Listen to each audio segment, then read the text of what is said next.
കർണാടകയിലെ ഷിരൂരിൽ മണ്ണിടിച്ചിലിൽ കാണാതായ അർജുൻ ഉൾപ്പെടെയുള്ളവർക്കായുള്ള തെരച്ചിൽ വീണ്ടും തുടങ്ങും.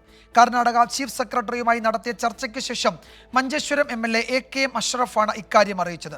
ഗംഗാവലി പുഴയിലെ അടിയൊഴുക്ക് കുറഞ്ഞ സാഹചര്യത്തിലാണ് വീണ്ടും ദൗത്യം തുടങ്ങുന്നത്. ഗംഗാവലി പുഴയിലെ ശക്തമായ അടിയൊഴുക്കിനെ തുടർന്ന് ഷിരൂരിൽ തിരച്ചിൽ താൽക്കാലികമായി നിർത്തിയിരുന്നു. തിരച്ചിൽ അവസാനിപ്പിച്ചിട്ട് 11 ദിവസമായി. അടിയൊഴുക്ക് കുറഞ്ഞാൽ തിരച്ചിൽ വീണ്ടും തുടങ്ങാമെന്നായിരുന്നു ജില്ലാ ഭരണകൂടത്തിന്റെ വിശദീകരണം. കഴിഞ്ഞ 2 ദിവസമായി ഷിരൂരിൽ മഴ മാറി നിൽക്കുകയാണ്. ഗംഗാവലിയിലെ അടിയൊഴുക്ക് 4 നോട്ട്സായി കുറഞ്ഞു. ഈ സാഹചര്യത്തിലാണ് ദൗത്യം വീണ്ടും ആരംഭിക്കാനുള്ള ആലോചന. അവർ ഇന്ന് എനിക്ക് ട്രിലോക് ചന്ദ്രൻ എന്നറിയുന്ന സ്പെഷ്യൽ ഓഫീസർ ഉറപ്പ് നൽകിയത് ഉത്തര കർണാടക DCയുമായി സംസാരിച്ചിട്ട് 2 ദിവസം കഴിഞ്ഞിട്ട് എന്തായാലും അവിടെ തെരച്ചിൽ ആരംഭിക്കും. ഈശ്വർ മൽപ്പ അടക്കമുള്ള ലോക്കൽ മീൻപിടുത്തക്കാരായ ആളുകളോട് മുങ്ങൽ വിദഗ്ധരെ മുങ്ങാനുള്ള അവസരം നൽകും.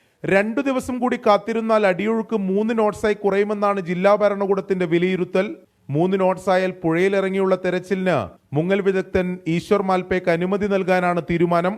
കൊച്ചി, കാർവാർ നേവൽ ബേസുകളെ സംയോജിപ്പിച്ച് തെരച്ചിൽ നടത്താനുള്ള ശ്രമങ്ങളും നടക്കുന്നുണ്ട്. 24 ഷിരൂർ.